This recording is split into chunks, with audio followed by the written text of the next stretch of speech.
Friends of Oak Hills, this is Pastor Dale with our weekly video Touchpoint. Today is Thursday, May 22nd, 2025.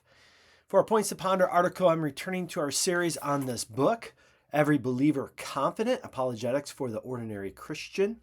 This is part 8 of the series, and we're looking at strategies for effective gospel encounters. Mark Farnham, the author, has covered the core of his apologetic method already in this book so far.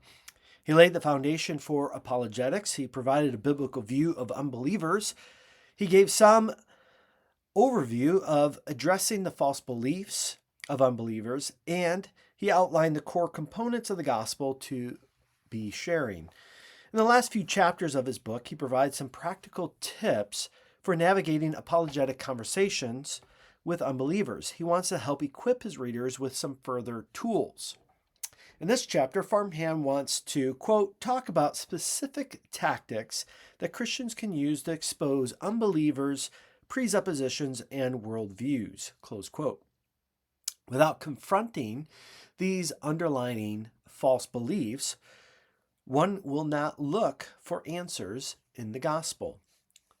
So, the first tactic is listen for mistaken beliefs. Unbelievers often resist the gospel because they hold on to facts that actually prove to be unfounded. Farnham states, quote, you must automatically challenge any quote-unquote fact that supposedly discredits the truth of the gospel. You must begin with the basic presupposition that this is God's world and that everything in it declares his glory.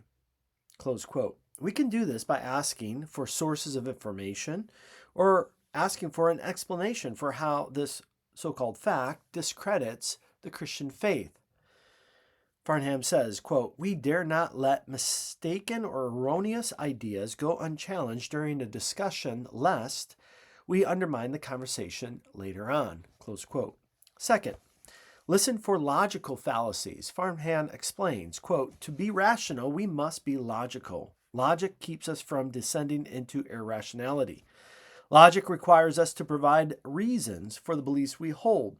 If we do not have sound reasons, then we ought to find some, or conversely, should abandon our unsupported beliefs. Close quote. One such logical fallacy is the disconnect between holding to evolutionary theory and holding to a universal moral absolute. Evolutionary theory cannot require humans to be kind to one another. Third, listen for implicit bias.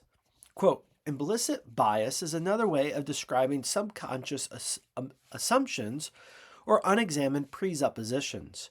Everyone assumes certain things to be true, obvious, and safe from challenge. Yet many biases cannot be shown to be true and, in fact, can be shown to be false. Close quote. One such bias is a reactive bias that makes one do the opposite of what another wants. The person may not want to be proven wrong. So we ought to be gentle with our conversation partners while confronting false beliefs. Fourth, look for positions that are embarrassing to maintain. Farnham contends, quote, every worldview besides the Christian faith contains logical conclusions that are an embarrassment to civilized society, close quote. For example, atheists and agnostics often do not want religion to shape or influence public policy, but they are uncomfortable in acknowledging that Christian convictions motivated and propelled the end of the slave trade in England and of the civil rights movement here in America. A secular humanist viewpoint does not have moral standing to resist or expose sin. Fifth, capitalize on commonly held values. Many people wanted to deny the existence of a universal objective morality. Since we believe all humans are made in the image of God, and a component of that reality is the moral law of God written on hearts, we know that all people share some sort of common values. For example, Unbelievers may want to affirm freedom in sexual expression, but they will also reject the freedom to traffic people as sex slaves. So there is a common value of the dignity of human life, even as they are trying to reject objective morality. 6. Identify assertions that call for arguments. An assertion is a statement without any supporting justification. Farmhand says, assertions feel like an unimpeachable truth.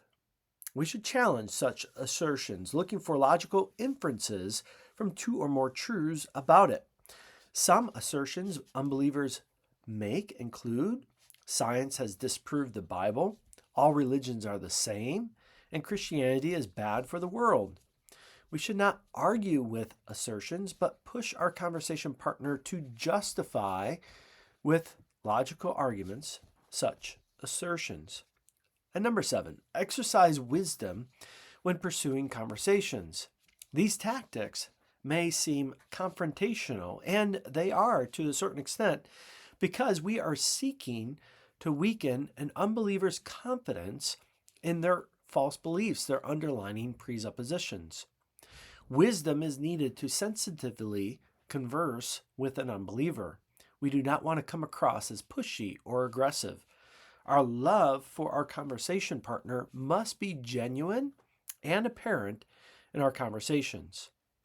I hope you find these tactics helpful. I know it may feel overwhelming to engage in these kind of conversations, but I remind you what Farmhand said earlier in his book. They all take practice.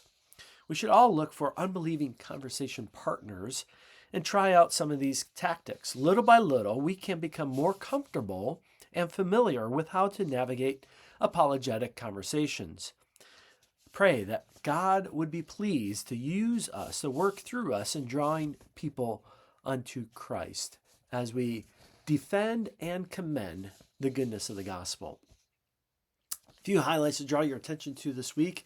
For the month of May, our missionaries of the month have been the Jensens, Ben and Julie Jensen, serving in Nagoya, Japan with Mission to the World. I'm a church planning team, the outreach ministry, and to university students. So let's be praying for Ben and Julie Jensen. Coming up in 10 days, we are having our summer kickoff church picnic following the worship service on Sunday, June 1st. Everyone is welcome to join us at West Flanders Park for our cookout and picnic at the park. It's a great opportunity to connect, build relationships with others at the church as the summer gets kicked off. Excuse me. Speaking of the summer, both our men's and women's ministry have special Bible study outreach opportunities for both men and women. And so check out the information, get connected. The men are having a sign up for special Bible studies through the summer that will meet 6 times. The women are connecting in one-on-one studies together to meet together over the summer.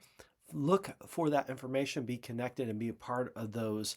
And as a reminder, Joyplosion is going to be held in the end of July 29th through 31st. We normally have done it the first week of June, but we have decided to move it to the end of July. So watch that, mark that on your calendar, and plan to be a part of that. And then last but not least, to remind you, Sunday school is on break now for the summer. And so we do not have our Sunday school hour at 9:30 on Sunday mornings until after Labor Day. But church will continue as normal at 10:30. We look forward to being with you this Sunday morning for worship. God bless.